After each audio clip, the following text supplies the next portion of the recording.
Постојат зборови кои трајно се врежуваат во политичката меморија, иако е невообичаено кога на нив се навраќаат и ги користат како дел од својата реторика. Токму оние кои им се подсмевале на тие вербални екскурзии. Имаше еден збор за видлизам, мислам дека се викаше. Авторството на таа епска, безсмислена конструкција за опис на туѓото емотивно незадоволство за нечи успех ја обележи за еден период. По се изгледа, за опонентите прераснува во модел на изворедност, на кого се предпоставува дека планираат да се угледаат. Изборуваат за некаков заевизам.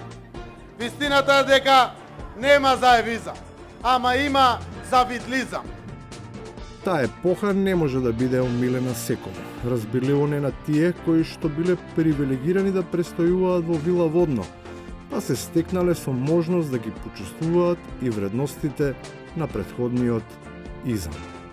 А им дава слобода да пишуваат песни за времињата на невиност, за кои без адекватен увид во поетскиот опис и само од медиумската промоција не може јасно да се утврди дали биле начинати и од водачите, кои биле дел од нивното најблиско обкружување. Мене баш ми беше инспирација она сквернавење на нашето време од страна на едни луѓе кои едноставно така некако ни се наметнаа нели како големи самопрогласени лидери кои решија дека сакаат и мислеа дека времето од нив треба да почне да тече. За делата без оглед дали се побудени од негативни или позитивни импресии, критиката ја дава јавноста, но можне е важно да се има став и да се покаже вистинскиот карактер кој наспроти општата слика.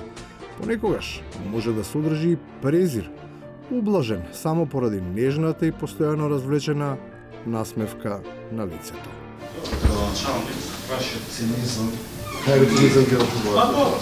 Така и мила пација. Убаво изгледа, може кога зборува вака милно, има ти вичи да цинизам. Апсолутно нема цинизам.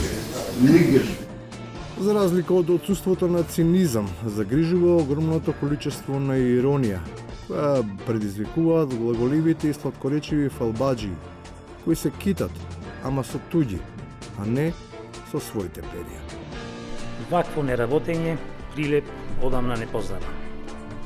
ВМРО ДПМН, односно локалната власт, нема започнато ниту еден од проектите кои ги вети во изборната програма.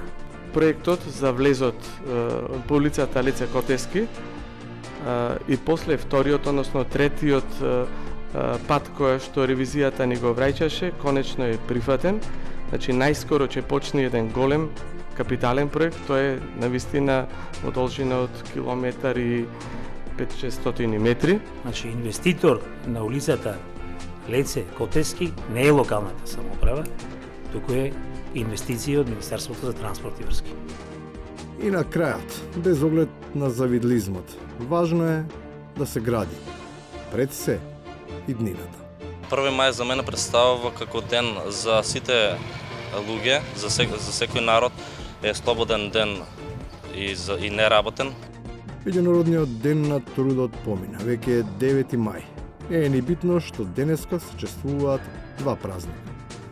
Треба да се памети дека не е слободен, ниту е неработен ден.